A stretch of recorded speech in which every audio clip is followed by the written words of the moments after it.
আজকে আমি তোমাদের জন্য যে ক্রাইমের সত্য ঘটনা নিয়ে এসেছি, অনেক পুরনো একটা ঘটনা। আর ঘটনাটা বাংলাদেশের বাংলাদেশের রাজশাহীর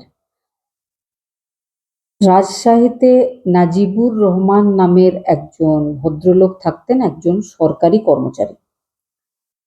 তার স্ত্রী, তার 5 মেয়ে, এক ছেলে।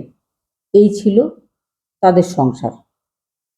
যখন মুক্তিযুদ্ধ চলছিল সেই সময় তার বাড়িতে আশ্রয় নিয়েছিলেন তার এক বন্ধু আর বন্ধুর ছেলে। পরবর্তীকালে সেই বন্ধুর ছেলে তাদের বাড়িতেই থেকে যায়।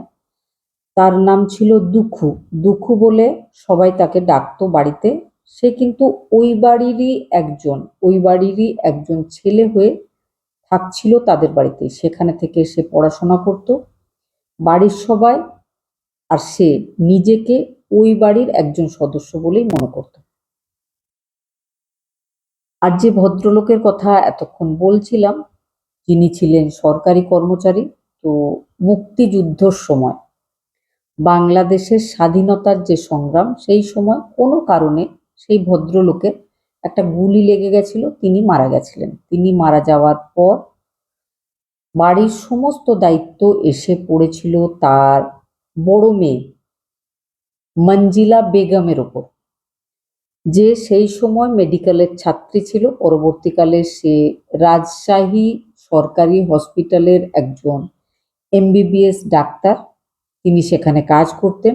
তিনি নিজের যে পরিবারের ভরণ পোষণটাও করছিলেন।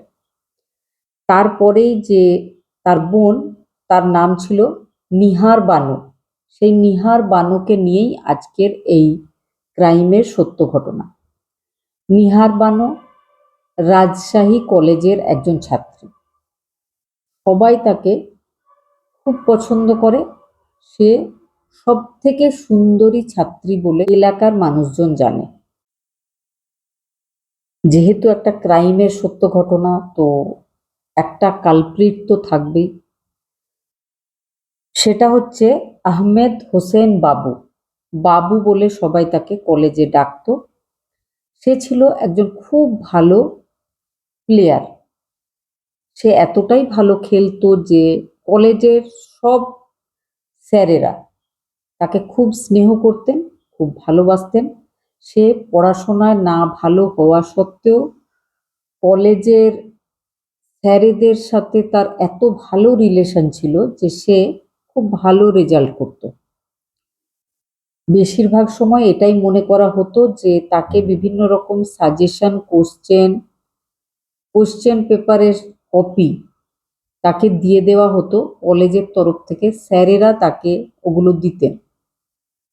সেই সময় কিন্তু ইউনিভার্সিটি এক্সামের বিভিন্ন কোশ্চেনগুলো সেই কলেজ থেকেই তৈরি করা হতো।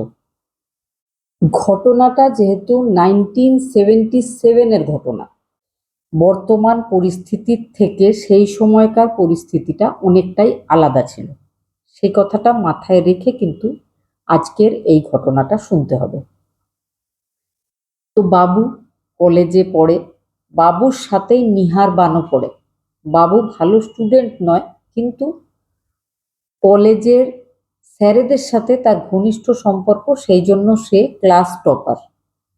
পরীক্ষার আগেই সে নাকি কোশ্চেনগুলো পেয়ে যায়। আর নিহার বানু খুব সুন্দরী একজন ছাত্রী, পড়াশোনায় ঠিকঠাক। এবার তারা দুজনেই একই ক্লাসে পড়ছে। দুজন দুজনকে চেনে, তবে কোনো রকম কোনো সম্পর্ক নেই, খুব একটা কথাবার্তা হয় এমনও নয়। যখন অনার্স ফাইনাল ইয়ারের পরীক্ষা, সেই সময় নিহার বানু, তার হাম হয়েছিল, সঙ্গে হয়েছিল জ্বর। প্রথম পরীক্ষাটা দেয়, খুব খারাপ পরীক্ষা হয়। দ্বিতীয় পরীক্ষা, সেটাও হয় খুব খারাপ। এবার সে দেখা করেছিল ওই বাবুর সাথে, যার কাছে নাকি কোশ্চেনগুলো আগে থেকেই থাকতো। বাবুর কাছে গিয়ে সে বলে যে পরীক্ষা একদম ভালো হচ্ছে না, হয়তো আমি পাস করতে পারবো না, যদি তুমি আমাকে সাজেশন কোশ্চেনগুলো দাও তাহলে কিন্তু খুব উপকার হয়। বাবু কোনোদিন আশাই করেনি যে ক্লাসের সবথেকে সুন্দরী ছাত্রী তার সাথে এসে এইভাবে কথা বলবে, তাকে একটা রিকোয়েস্ট করবে। সে কিন্তু বলেছিল, একদম চিন্তা করো না, আমি তোমাকে সাজেশন কোশ্চেন পেপার দিয়ে দেবো, আর সেখান থেকেই কোশ্চেন আসবে, সেগুলো ভালো করে রেডি করে যদি যাও, খুব ভালো নম্বর পেয়ে তুমি পাশ করে যাবে, চিন্তা করো না। তোমার বাড়িটা কোথায় বলো, আমি তোমার বাড়িতে গিয়ে তোমাকে কোশ্চেন পেপার দিয়ে আসবো। প্রত্যেকটা পরীক্ষার মধ্যে মধ্যে 7 দিন করে গ্যাপ ছিল। তো সেই বাবু কোশ্চেন পেপার নিয়ে এবার নিহার বানর বাড়ি যাওয়া শুরু করে। কোশ্চেন পেপার দিয়ে আসতো, কিভাবে পড়তে হবে সেগুলোও বোঝাতো, যেহেতু সে একজন টপার, তো সে বোঝাচ্ছে। বাড়ির লোকজনও কিন্তু কিছু মনে করছে না। অন্যদিকে বাবু ছিল একটা গ্রামের মানুষ, তো তার কথাবার্তার মধ্যে একটা সারল্য, একটা সততা, এই ব্যাপারগুলো নিহারের মা, দিদি, ভাই বোনেরা সবাই লক্ষ্য করছিল। সবার সাথে তার একটা ক্লোজ রিলেশন তৈরি হয়। এমনকি নিহারের মাকে বাবু তাদের বাড়িতে গিয়ে খালা আম্মা, মানে মাসিমা বলে ডাকতে শুরু করে। মাসিমাও কিন্তু যখন কোনো ভালো খাবার দাবার ইত্যাদি তৈরি করেন, তো তার জন্য রাখতেন, মেয়েকে দিয়ে তাকে ডাকতেন। এইভাবে কিন্তু পুরো পরীক্ষাটা হয়ে যায়। পরীক্ষার ফলাফল বেরোয়। খুব ভালো রেজাল্ট করেছিল নিহার বানো বাবু দুজনেই। আর সত্যি সত্যিই সেই সাজেশন যে কোশ্চেনগুলো, সেখান থেকেই কোশ্চেনগুলো এসেও ছিল পরীক্ষাতে। পাশ হয়ে যাওয়ার পর নিহার বানো মাস্টার্সে অ্যাডমিশন করিয়ে নেয়। অন্যদিকে আহমদ হোসেন বাবু নিহারের কাছে গিয়ে বলে যে, আমি রাজশাহী ইউনিভার্সিটি ছেড়ে ঢাকা চলে যাচ্ছি পড়াশোনা করতে। যাওয়ার সময় স্মৃতি হিসাবে তোমার একটা ফটো নিয়ে যেতে চাই, তুমি একটা ফটো তোমার আমাকে দাও। নিহার অবাক হয়েছিল যে এমন কোনো সম্পর্ক কিন্তু আমাদের মধ্যে এই পর্যন্ত নেই যে তার জন্য যাওয়ার আগে একটা ফটো দিতে হবে। সে ফটো দিতে ইচ্ছুক নয়। এই ব্যাপারটা যখন বাবু বুঝতে পারে, যে বাবু বলে, ছি ছি, এইভাবে তুমি ভাবছো? আমি তোমাকে নিজের বোন মনে করি, আর বোনের একটা ফটো তার ভাই নিয়ে যেতেই পারে। এই কথাটা যখন বলে সে, তো নিহার মনে মনে একটু আশ্বস্ত হয়। নিহার নিজের একটা বাচ্চা মেয়ে আত্মীয়ার সাথে তাকে কোলে নিয়ে তোলা একটা ফটো দিয়েছিল এই বাবুকে। আর ফটোর পেছনে লিখে দিয়েছিল যে ভাইয়াকে তার ছোট বোন, দাদাকে ছোট বোন ফটোটা দিচ্ছে। নিহার নিজের ফটোটা তাকে দিয়েছিল, সে চলে গেছিল। তবে কয়েকদিনের মধ্যেই সে নাকি আবারও ফিরে এসেছিল। ইউনিভার্সিটির সব লোকজনেরা এই ব্যাপারটা নিয়ে চর্চা করেছিল, সবাই হাসাহাসি করেছিল, বলেছিল যে আমরা সবাই জানতাম বাবু কোনোভাবেই নিহার বানুকে ছেড়ে অন্য কোথাও থাকতে পারবে না, তাই দেখো সে আবার ফিরে এসেছে। পুরো ইউনিভার্সিটিতে তাদের প্রেমের গুঞ্জন শোনা যেতে শুরু করে। এদিকে বাবু নিজের হোস্টেলের যে রুম, যেখানে সে নিজের আরো 3জন রুম পার্টনার, মোট 4জন ছেলে মিলে তারা হোস্টেলের ওই রুমে থাকতো। পড়ার যে টেবিল, সেখানে সে নিহার বানোর ওই ফটোটা একটা ফ্রেম বন্দি করে সামনে রেখে দিয়েছিল। পড়ার সময় সে ওই ফটোটা দেখতো, বা ওই রুমে অন্য কেউ ভেতরে গেলেই প্রথমেই চোখ পড়তো ওই ফটোটার উপর। কারণ বাকি কোনো ছাত্রই ওইভাবে কোনো ফটো রাখেনি। যখন বাবুকে কেউ জিজ্ঞেস করতো যে ফটোটা কার, বাবু কিন্তু বলতো যে ওটা তার গার্লফ্রেন্ডের ফটো। এই ব্যাপারটা চারিদিকে রটে গেছিল।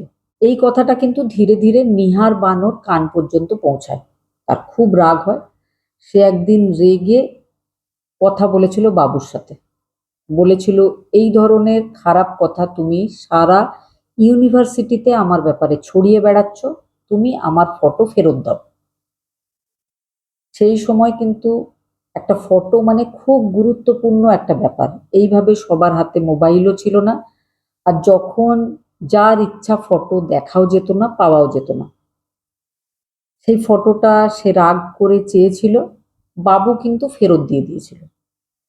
তারপরে বাবু আবারও গেছিল নিহারের বাড়িতে, নিহারের মায়ের সাথে দেখা করতে। মা, দিদি সবার সাথে গিয়ে সে দেখা করে, এই সমস্ত ব্যাপারটা জানায়, ভীষণ কান্নাকাটি করে, এমনভাবে কাঁদে, অভিনয় করে যে মনে হচ্ছিল যে সে সত্যি কথা বলছে। সে ওই সময় নিহার বানদের বাড়িতে রাখা কোরআন হাতে নিয়ে কাঁদতে কাঁদতে নিহারের মাকে, দিদিকে বলেছিল যে সত্যি সত্যি মন থেকে আমি নিহার বানোকে নিজের বোন হিসাবেই দেখি, সে কেন আমাকে ভুল বুঝছে আমি বুঝতে পারছি না। ওই ঘটনা দেখার পরে ওখানে উপস্থিত সবাই এটাই মনে করেছিল যে একদম সত্যি কথা বলছে বাবু, বাবুকে বিশ্বাস করা উচিত, লোকজন যেটা বলছে, লোকজনের ওটা কাজ, লোকজন লোকেদের কথাতেই থাকে।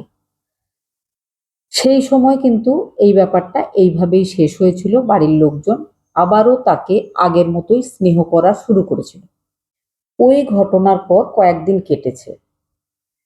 আবার একদিন নিহার বানোকে বাবু প্রেম প্রস্তাব দেয়। সে বলে যদি সত্যি সত্যি আমাদের মধ্যে প্রেম হতো তাহলে কি হতো। এই কথাটা শুনে নিহার খুব রেগে যায়। সে রাগ করে বাবুকে বলেছিল যে যদি বোনের সাথে প্রেম হতে পারে তাহলে কিন্তু তোমার বাড়িতে যে মা রয়েছে মায়ের সাথেও তোমার প্রেম হতে পারে। এই কথা বলে সে রাগ করে চলে গেছিল। সে বাড়িতে গিয়ে বাড়ির লোকজনেদের বলেছিল যে খুব খারাপ ছেলে ওই বাবু, বাবুর সাথে আর আমি কথা বলবো না। তখন মা আর দিদি দুজনে মিলে বুঝিয়েছিল নিহার বানোকে যে এইভাবে রেগে যেতে নেই, এভাবে অ্যাভয়েড করা যাবে না। এখনকার ছেলে হয়তো রেগেও যেতে পারে, মাঝে মধ্যে হাই হ্যালোটা চালিয়ে যেতে হবে, রেগে গিয়ে যদি কোনো ক্ষতি করে।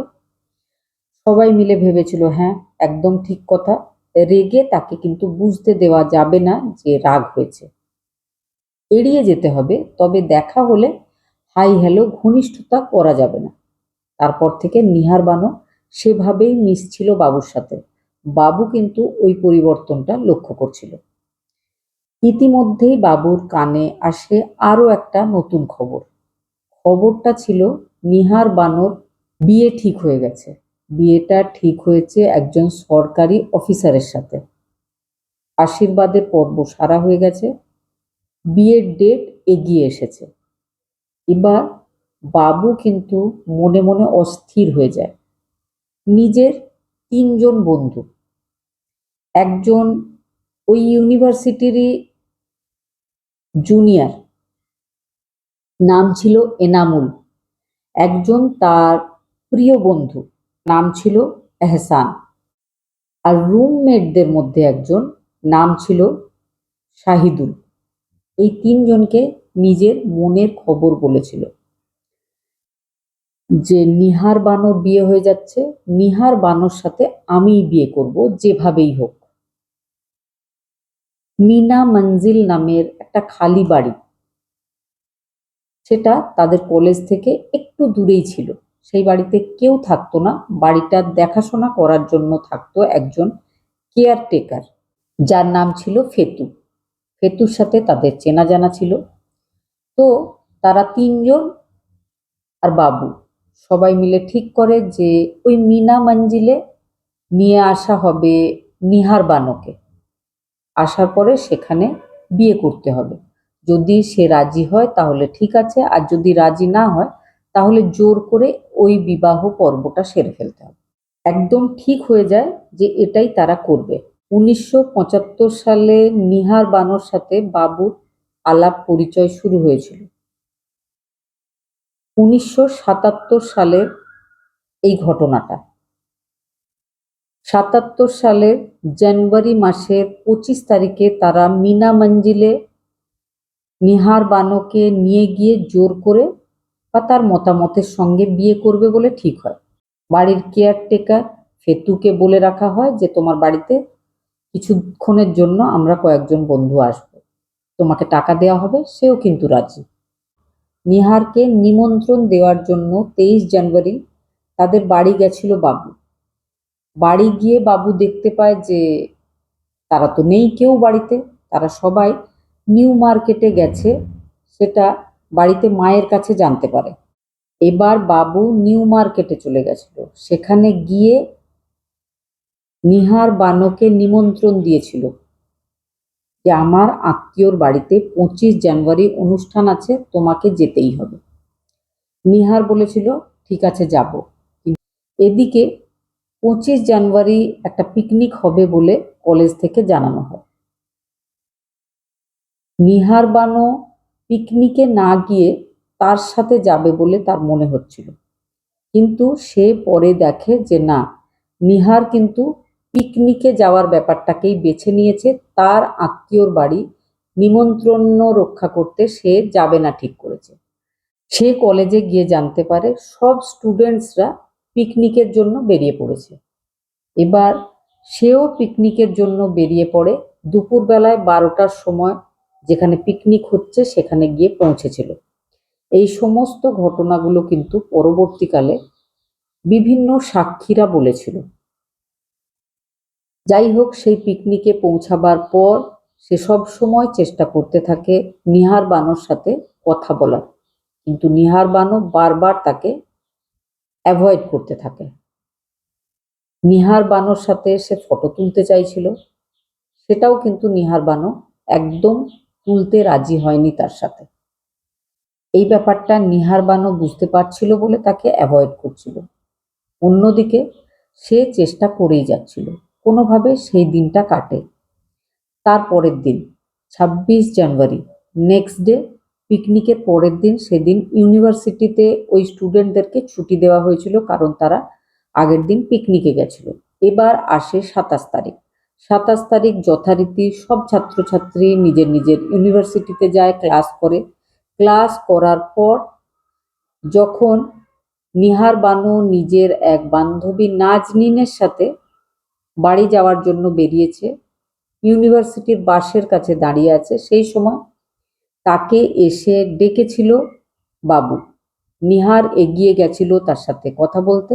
নিহার আর বাবু দুজনে বেশ কিছুক্ষণ কথা বলছিল। নাজনীন কিন্তু এবার বিরক্ত হচ্ছিল যে আর কতক্ষণ কথা বলবে।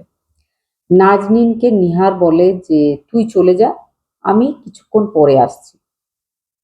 তারপরে বাবু একটা রিকশায় করে আগে আগে যাচ্ছিল, আর পেছন পেছন অন্য আরো একটা রিকশায় নিহার বানো এগিয়ে যাচ্ছিল। দুটো আলাদা আলাদা রিকশায় যাওয়ার কারণ ছিল যে ওই এলাকাতে বিশেষ করে ইউনিভার্সিটির সব ছাত্রছাত্রীরা এই ব্যাপারটা মেনে নিয়েছিল যে বাবু আর নিহার বানোর মধ্যে একটা ঘনিষ্ঠ প্রেমের সম্পর্ক আছে, যেটা নিহারের তরফ থেকে ছিল না, তবে বাবুর তরফ থেকে একতরফা একটা প্রেমের ব্যাপার ছিল, একটা জেদ তো ছিলই। এইভাবে সেদিন নিহার বানোকে নিয়ে গিয়ে সেই মিনা মঞ্জিলে পৌঁছেছিল বাবু। মিনা মঞ্জিলে সেই বাড়ির ভেতর ঢুকে নিহার বানো দেখেছিল যে কই আশেপাশে কেউ নেই, যাদের বাড়িতে আত্মীয়র বাড়িতে আমাকে নিমন্ত্রণ করে খাওয়ার জন্য আনা হয়েছে তারা কোথায়। হঠাৎ করে সে 3জন বন্ধুকে দেখতে পায়, যারা তাড়াতাড়ি বেরিয়ে এসে দরজা জানলা সব বন্ধ করে দেয়। এবার বাবু নিহারকে রিকোয়েস্ট করে যে আমার সাথে বিয়ে করো। নিহার বলে না, কখনো না। নিহারের যে শাড়ির আঁচল সেটা গলায় পেঁচিয়ে নিহারকে জোর করে জিজ্ঞেস করা হয় যে আমার সাথে বিয়ে করবে হ্যাঁ কি না, যদি না করো তাহলে কিন্তু আমি তোমাকে মেরে ফেলবো। নিহার কিন্তু না বলতেই থাকে। আর আশেপাশে দাঁড়িয়ে থাকা 3জন বন্ধু, এনামুল, এহসান আর সাহিদুল, তারা হাত জোর করে নিহারকে রিকোয়েস্ট করতে থাকে যে মেনে নাও বাবুর কথা, না হলে কিন্তু বাবু তোমাকে মেরে ফেলবে। নিহার কিন্তু কোনোভাবে রাজি হয়নি বিয়ে করতে, বরং নিহার সেই অবস্থায় বাবুর হাতে জোরে কামড়ে দিয়েছিল। তখন বাবুর রাগটা মাত্রা ছাড়ায়। সে শাড়ির আঁচল দিয়ে গলায় লাগানো ফাঁসটা টাইট করে দেয়। তখনই ধীরে ধীরে নিস্তেজ হয়ে গেছিল ওই ইউনিভার্সিটির সবথেকে সুন্দরী ছাত্রী নিহার বানো। বাবু তাকে মেঝেতে শুইয়ে দেয়। তারপরে তাদের মনে হয় যে বিকেল হয়ে গেছে, এখানে আর সময় নষ্ট করা ঠিক হবে না, হয়তো সবাই তাকে খোঁজাখুঁজি করা শুরু করে দিয়েছে। সেই জন্য তারা সেই ফেতু কেয়ারটেকারকে বলে যে একটা ঘরে পড়ে রয়েছে নিহার বানো, তুমি ওই ঘরে যাবে না, আর মুখ একদম খুলবে না, কাউকে ওই ব্যাপারে বলবে না, তোমাকে আমরা পরে টাকা দিয়ে দেবো, আর যদি তুমি মুখ খোলো তাহলে কিন্তু তোমাকে মেরে ফেলা হবে। এই কথা বলে 4 জন বন্ধু সেখান থেকে বেরিয়ে চলে গেছিল। নেক্সট ডে আসে, ওদিকে কিন্তু নিহারের বাড়ির লোকজনেরা খুব চিন্তিত, সবাই খোঁজাখুঁজি করছে। নিহার বানোর বাড়িতে দুখু নামের একটা ছেলে, বাবার বন্ধুর ছেলে, যে মুক্তিযুদ্ধর সময় থেকে তাদের বাড়িতে দাদা হিসাবেই থাকতো, সে সব জায়গায় খুঁজছে, আর এমবিবিএস ডক্টর যে দিদি, সেও খুঁজছে। সে ম্যাজিস্ট্রেটের সাথে দেখা করে, পুলিশ কমপ্লেন করা হয়। রাতটা কাটে, বাড়ির লোকজন কিন্তু তাকে খুঁজছে। নেক্সট ডে 28 জানুয়ারি 1977 সাল, পুলিশ কিন্তু নিজের মতো খোঁজাখুঁজি করছে। যে 4 জন ছেলে এই ঘটনা ঘটিয়েছে তারা কেউ যায়নি কলেজে। তারা 100 টাকা দিয়ে একটা ট্রাঙ্ক কিনেছে, ট্রাঙ্ক কিনে সেই মিনা মঞ্জিল যেখানে তারা নিহারকে মেরে ফেলে রেখে এসছে সেখানে যায়, বডিটাকে ট্রাঙ্কের ভেতরে ঢোকানোর চেষ্টা করে। তারা ভেবেছিল যে শীতকাল, বডি খারাপ হবে না, কেউ গন্ধ পাবে না, কোনো অসুবিধা হবে না। তারা নেক্সট ডে ট্রাঙ্ক নিয়ে এসে বডিটাকে তার ভেতর ঢুকিয়ে দেবে। আবার রাতের অন্ধকারে 4 জনে মিলে বডিটাকে, ট্রাঙ্কের মধ্যে বডিটাকে কোথাও একটা ফেলে দিয়ে চলে আসবে। কিন্তু সেরকমটা আর হয় না, প্ল্যান চেঞ্জ হয়। এবার তারা ঠিক করে যে না, তারা ওখানেই একটা জায়গায় মাটি খুঁড়ে বডিটাকে চাপা দিয়ে দেবে। সেটাই তারা করেছিল। টয়লেটের সামনে একটা জায়গা, সেখানে মাটি খুঁড়েছিল, খুঁড়ে নিহারকে শুইয়ে মাটি চাপা দিয়েছিল। এবার প্রশ্ন হচ্ছে যে মেঝেটাকে প্লাস্টার করে দিতে হবে, যাতে কেউ আসলে দেখে বুঝতে না পারে যে মাটির তলায় কিছু রয়েছে। সেটা করার জন্য কিন্তু একটা মিস্ত্রি দরকার, সঙ্গে দরকার বালি, সিমেন্ট, তাহলে টাকার দরকার। একটা চেক লিখেছিল বাবু, 1600 টাকা ছিল তার অ্যাকাউন্টে। সেই সময় 1600 টাকা মানে কিন্তু বেশ অনেকটা টাকা। সে 1600 টাকার একটা চেক লিখে দিয়েছিল নিজের বন্ধুকে। বন্ধু চলে যায় ব্যাংক থেকে টাকা আনতে। অন্যদিকে আরো একজন বন্ধু নবাবগঞ্জ বলে একটা গ্রামীণ জায়গা, সেখান থেকে, নিজের পরিচিত গ্রামীণ এলাকা, সেখান থেকে একজন চেনা মিস্ত্রিকে নিয়ে আসে। সঙ্গে কিনে নিয়ে আসা হয় সিমেন্ট, বালি। মেঝে তৈরি করে দেওয়া হয়। মেঝের নিচে শুয়ে রয়েছে নিহার বানো, যাকে নাকি বাবু খুব ভালোবাসতো। যাই হোক, তারপরের দিন সব কাজ করা হয়ে গেছে। তারপরের দিন আবার যথারীতি সবাই কিন্তু ইউনিভার্সিটিতে পৌঁছে গেছে, ক্লাস করছে। সিআইডির হাতে দেওয়া হয়েছিল কিন্তু তদন্তের ভার। তো সিআইডি বিভাগের লোকজনেরা গেছিল ইউনিভার্সিটিতে তদন্ত করতে। একজন পুলিশকর্মী প্রিন্সিপাল রুমে বসে প্রিন্সিপালের সাথে এই সব ব্যাপারে কথা বলছিলেন। একজন ছেলেকে পাঠানো হয়েছিল যে বাবুকে তার ক্লাস থেকে ডেকে আনো। সেই ছেলেটা গিয়ে বাবুকে খবর দিয়েছিল যে প্রিন্সিপাল রুমে তোমাকে ডাকা হচ্ছে। বাবু বলেছিল আসছি, তবে বাবু আর কোনোদিন প্রিন্সিপাল রুমের দিকে যায়নি। সে সোজা চলে গেছিল নিজের কলেজ হোস্টেলে। সেখানে গিয়ে সে নিজের সমস্ত জামা কাপড়গুলো তাড়াহুড়োর মধ্যে প্যাক করে নেয়। বন্ধুদেরকে বলেছিল চাকরি পেয়ে গেছি, আমি ঢাকা চলে যাচ্ছি। বন্ধু বলতে যারা তার রুমমেট ছিল, তার রুমে তার সাথে থাকতো। সিআইডি এসেছিল ইউনিভার্সিটিতে তদন্ত করতে। রুমমেট ছিল যারা, তার মধ্যে একজন এনামুল, সে ছিল বাবুর ঘনিষ্ঠ। পুলিশ এনামুলের কাছে জিজ্ঞাসাবাদ করতে এসে এনামুলের হাতে দেখেছিল যে অনভিজ্ঞ হাত যদি কোদাল ধরে মাটি খোঁড়ে তাহলে যেমন হয়ে যায় হাতটা, ঠিক তেমন দাগ রয়েছে, ফোস্কা পড়ে যাওয়া। এনামুলকে পুলিশ অ্যারেস্ট করেছিল। এনামুলের জিজ্ঞাসাবাদ হয়েছিল। এনামুল কিন্তু ভয়ে সব সত্যি বলবে বলেছিল, সেই সঙ্গে সে রাজসাক্ষী হয়ে গেছিল। তাকে আর শাস্তি দেওয়া হবে না সব সত্যটা যদি সে পুলিশকে জানায়। এনামুল সব সত্যটা জানিয়েছিল। তারপরে অ্যারেস্ট করা হয়েছিল কেয়ারটেকার ফেতুকে। অ্যারেস্ট হয়েছিল বাবুর ঘনিষ্ঠ রুমমেট শাহিদুল। এনামুল হয়ে গেছিল রাজসাক্ষী, যে ইউনিভার্সিটির একজন ঘনিষ্ঠ জুনিয়র ছাত্র ছিল। এহসান আর বাবু যে মেন অভিযুক্ত, তাদের দুজনকে এখনো পর্যন্ত এত বছর পরেও পুলিশ খুঁজেও বের করতে পারেনি, শাস্তিও দিতে পারেনি। তবে কোর্ট থেকে তাদেরকে আজীবন কারাদণ্ডে দণ্ডিত করা হয়েছিল। তাদেরকে যেহেতু পুলিশ খুঁজে বের করতে পারেনি, শাস্তি দেওয়ার কোনো প্রশ্নই ওঠে না। এনামুল ছাড় পায় কারণ রাজসাক্ষী হয়েছিল। শাহিদুলের আজীবন কারাদণ্ড হয়। আর ফেতু যে কেয়ারটেকার, যে সব ব্যাপারটা জেনেও লুকিয়ে যাচ্ছিল, তার 5 বছরের জেল হয়েছিল।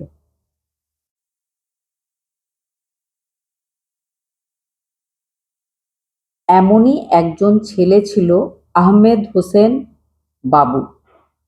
মেন অভিযুক্ত এত বড় একটা অপরাধ করার পর কোথায় যেন হারিয়ে গেছিল, পালিয়ে গেছিল সঙ্গে এহসানকে নিয়ে। পরবর্তীকালে অনেক মিডিয়াতে, অনেক রিপোর্টে বলা হয়েছে যে তারা জার্মানি পালিয়েছিল। কখনো শোনা গেছে যে তারা নাকি ইন্ডিয়া চলে গেছিল। কিন্তু আসলে তারা দুজন কোথায় আছে, এখনো আছে কিনা কারো জানা নেই। তাদেরকে কোনো শাস্তি দেওয়া যায়নি।